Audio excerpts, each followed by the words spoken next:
Hello, beautiful souls. Thank you so much for dropping by this video. Warm welcome to anyone who's new to this channel. This channel is dedicated to helping people understand the difference between actual non-duality, which I sometimes call traditional non-duality, or which is called Advaita Vedanta, and neo-non-duality, watered down, modernized, oversimplified, and delusional non-duality, technically called Neo-Advaita. So I'm on the road right now, but I just feel so inspired to share. So I'm making a video on the road. Before we hop into this, two things. One is, I'm not a guru. What that means is I don't live in a permanent state of peace. And what that also means is that no one else who has achieved that permanent state of peace has looked at me, talked to me, and said, you know what, you're qualified to teach. Now, why would you listen to me then if I'm not a guru? Well, because no one who teaches neo-non-duality, Neo-Advaita, is a guru. None of them, to my knowledge, and I've interacted with quite a few of them, have attained a permanent sense of peace. And I should also say an effortless, permanent experience of peace.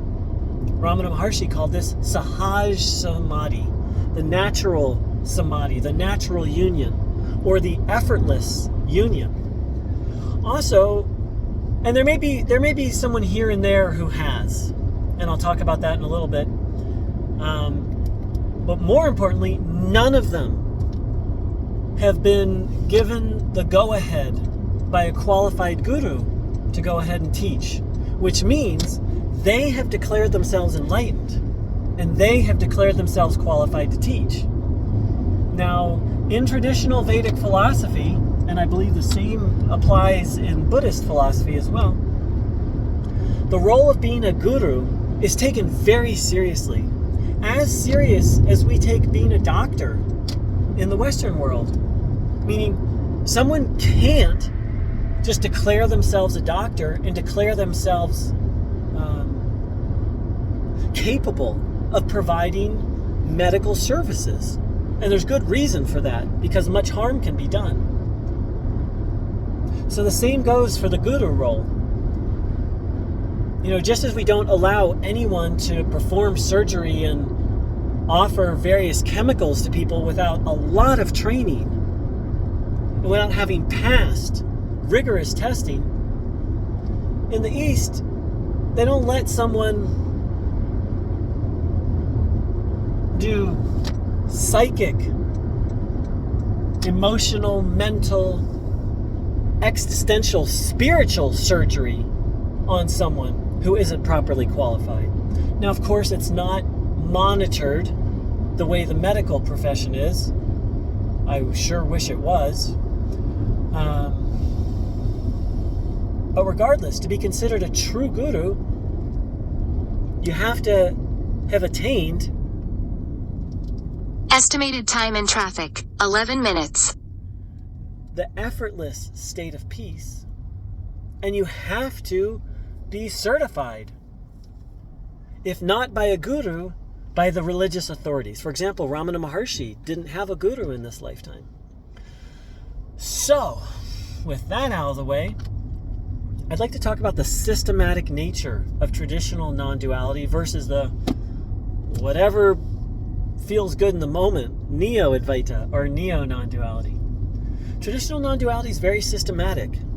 It's not a formula, which is the other piece. Neo-Advaita is very much a formula. It's very systematic. Meaning, there's literally a set of steps that you go through. And I'm going to post a link below to at the very bottom of the webpage I'm going to post, you'll see this is a non-dual school tradition, and they take it as a step-by-step process. First karma yoga, then bhakti yoga, then raja yoga, then jnana yoga. And this is actually a very traditional way of viewing the process. Ramana Maharshi outlines this in his book Upadesha Saram. He starts with karma yoga, then bhakti yoga, then raja yoga, then jnana yoga. It's very much a step-by-step thing. Neo-Advaita, of course, hops right to jnana yoga. Jnana means knowledge, but not knowledge in meaning information. It means knowledge, direct experiential knowledge of the truth. In this case, of the self. So when you take a look at that webpage, what you'll see is the first order of business of karma yoga is very basic. Attending temple, doing service. This system talks about elsewhere, even though here it presents it in 4 steps, this particular school breaks it down in 3 steps in another. First is the philosophy, then comes the balancing out of the personality and learning how to live spiritual values and integrate spiritual values into your life, because in traditional spirituality, it's recognized that you are part of a collective. And so how you relate and interact with that collective is considered essentially important, and in fact is considered part of the path. Then, once the personality is balanced, then one's ready for the deeper forms of meditation and jnana, or seeking the ultimate truth. And in this system, on this link, what you'll see is first comes karma yoga, then comes bhakti yoga, developing devotion towards God. Then comes meditation, but only under the guidance of a guru. And then comes jnana, but only under the direct guidance of a guru. Now, someone who already has the values of karma yoga instilled, or bhakti yoga, they meet the guru, a true guru, and the guru says, okay, you're ready for meditation, or gets to know the person and intuitively can sense where they're at and what's needed. Neo-Advaita, on the other hand, is a formula.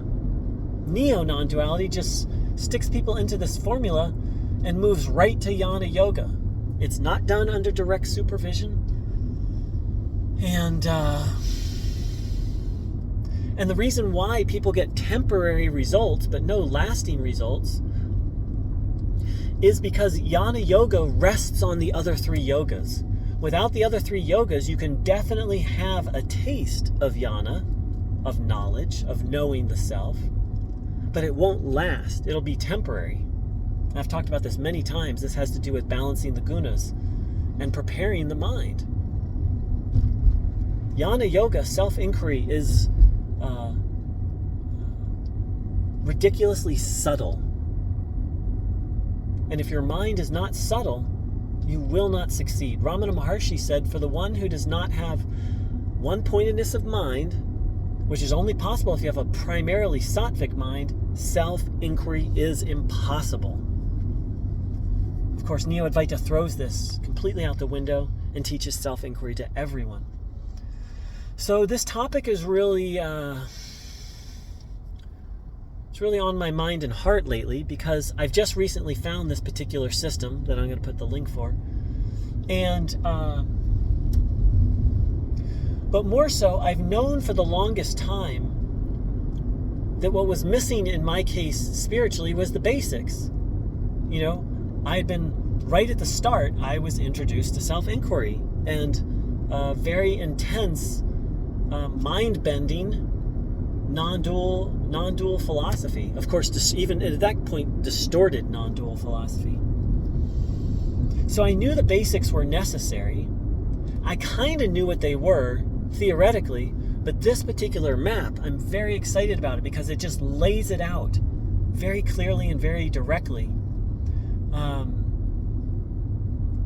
Adi Shankara lays out a map, but the map he lays out is more for intermediate and advanced people.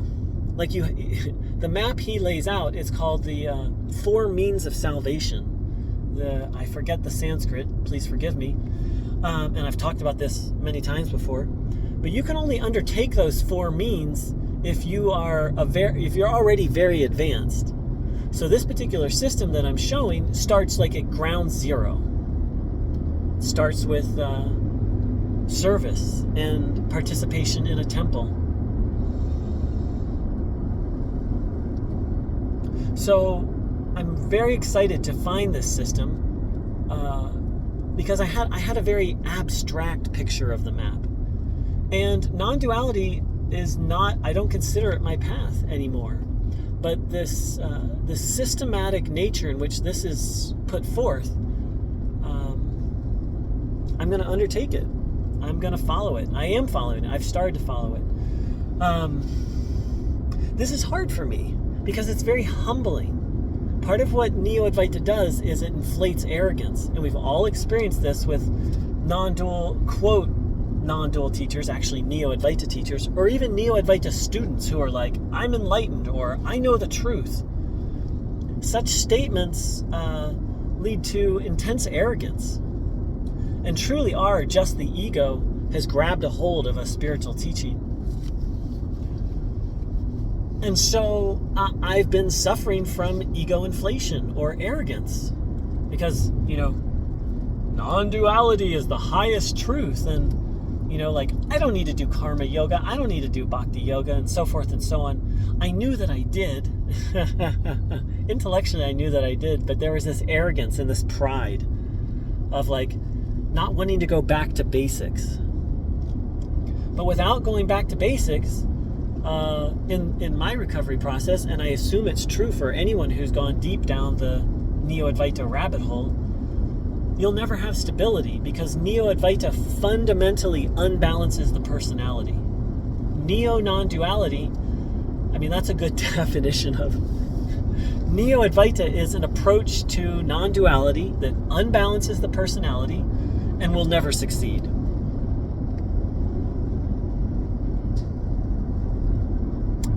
So I'm very grateful to have found this system, but as I said, it's very humbling. It's very humbling. And that humility is necessary. See, traditionally, humility, you start with humility.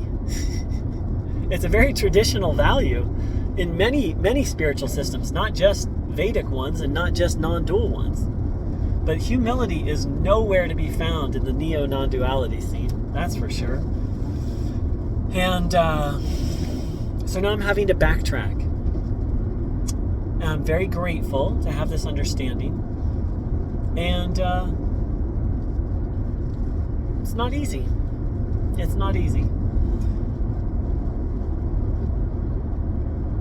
Because part of humility is looking at and admitting your faults. For example, you'll see in this system, I believe it's in Karma Yoga, it may be in Bhakti Yoga, but I think it's in Karma Yoga, setting right past wrongs. That means you have to take an inventory of yourself, of the things that you've done wrong, and do your best to set them right. Ask any Neo-Advaita teacher about that, and they'll flip out. They'll say things like, there is no you. You didn't do those things. Why would you set them right? Just inquire, and all sorts of other nonsense. So it's a very humbling process to look at your faults. Of course, Neo-Advaita wants to just skip that and go right to infinite consciousness. But that's called spiritual bypass, which is another, spiritual bypass and Neo-Advaita are really one and the same. Neo-Advaita is just a particular form of spiritual bypass.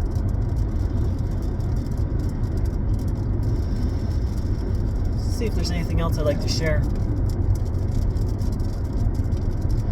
So what I will say is this particular tradition offers an online course. It's a 2-year online course. Police reported ahead. And I'm only in week 2, but I'm loving it so far. So if you feel inspired, check it out. And most traditions have some theology built into them. For example, this particular tradition is a Shiva-focused tradition. So for some people that might be a turnoff. And you'll see on the page I link the first 12, there's these 12 points of what Shaivites, which is a particular denomination of Hinduism, what they believe. You can ignore that. I mean, you can check it out if you like. Personally, I very much appreciated that. You know, and I always modify words. When I'm reading someone else's theology, I always modify words so that it makes sense to me. But one of the things I really like about this particular non-dual tradition is that they honor the absolute and the relative. Whereas Neo-Advaita only honors the absolute. It completely dismisses the relative. In fact, it says the relative doesn't even exist. One of the most harmful aspects of Neo-Advaita. So, it might be difficult for someone who hasn't, I've considered myself a combination of a Hindu and a kind of like a New Age Hindu for almost 30 years, definitely for 25 years. And so, there's some very Hindu terms there, such as Shiva and Ganesh and Ganesha. And so that might be a turnoff for some people. So my approach to spirituality is take what you like and leave the rest. I'm sharing this page to specifically talk about the systematic spiritual process that this tradition offers. But you might find something of benefit in the beliefs posted above. I know I sure did. Specifically the first and second one, where it talks about ultimate reality, God, which it calls Shiva, this tradition calls Shiva, as both the timeless, eternal, formless, unmanifest. That's talked about in point 1. Point 2 talks about it as the form. When this takes form, its form is love and permeates everything. Interestingly enough, Ramana Maharshi said the form of God is love. Things that make you go, All right, beautiful souls. Thank you so very much for your time, energy, and attention. I hope this video was valuable. And I wish you a good day of balancing the secular and the sacred, of honoring and integrating your humanity into your spiritual path, because ultimately that's what non-duality is. It's the integration of the relative with the absolute. Without that integration, that's exactly what Neo-Advaita is. It's the non-integration of the relative and the absolute. In fact, Neo-Advaita has this firm determination. In some ways, Neo-Advaita is more dualistic than a conservative religion, because a conservative religion says God is here and creation is over here, that they're separate. But Neo-Advaita splits the world into two categories, the absolute and the relative, and then just dismisses the Estimated time in traffic, 13 minutes. So in some ways it's more dualistic than your average conservative religion. So I wish you a beautiful day of integration, and for those who are walking this path of recovery from Neo-Advaita, a good day of healing and being compassionate to yourself. Neo-Advaita is... the experience of going through Neo-Advaita is heart, soul, and gut-wrenching. It's very painful. It's very, very painful to have been lied to, manipulated, mistaught. We put our trust in these teachers, and they weren't worthy of our trust. That was our mistake. But the teachers themselves are fundamentally dishonest with themselves. They're lying to themselves that they're enlightened and they're qualified to teach.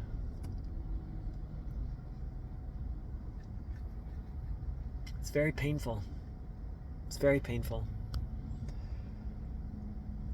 And then to take inventory of oneself and see the carnage, the absolute carnage. That was one of the hardest parts to me, is to just see how destroyed I was by Neo-Advaita. Literally, my personality, my sense of self, my functionality, like, shattered. Yeah, someone wrote me a letter, and I think I've shared this letter, this person got to the point where all they did was sit on their couch. Half of them was at peace. Half of them felt suicidal. They had no sense of how to rise above this. And all they would do would be to get up to get food. And that was their life. Now, that person went even further down the hole than I did. I went pretty far down, but this person went very far down. And so that's and people have killed themselves on this path. So following a Neo-Advaita teacher, that's the direction you're headed if you take it seriously. That's the direction. The place I got to was where I got to the point where I just didn't want to live anymore. I wasn't willing or able to kill myself. I'd say willing. I did attempt on 4 different occasions. I had a plan, I was doing it, and I stopped right before I did it. Absolute grace. Absolute grace.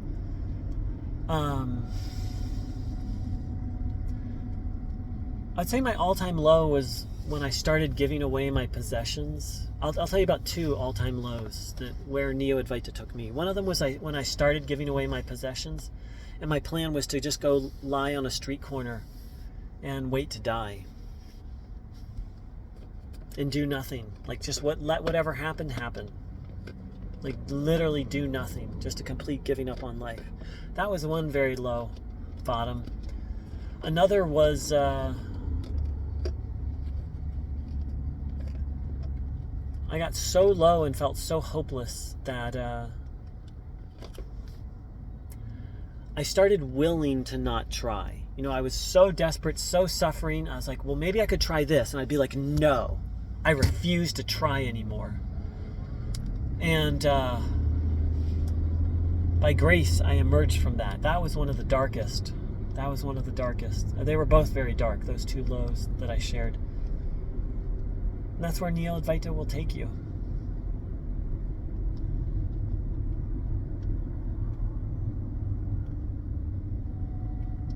So I share a lot of traditional Sanatana Dharma, which is another more accurate phrase to say Hinduism on this channel. I don't want or expect anyone to become a Hindu. That's not my... Hinduism doesn't seek conversion, right? That's why you'll have Hindu teachers teaching yoga, teaching meditation. Basically, Hinduism is truly a sacred technology and a way of life. It's not a religion at all. There are certain sects of it, certain parts of it that are like a religion, but my first real introduction to Hinduism was this guy gave a talk about God, how God lived inside of us, and then taught a meditation practice, and then no philosophy. Just like, here, do this practice and you'll know the truth for yourself. It's a very Hindu approach to spirituality. Of course, Neo-Advaita is like talk, lecture.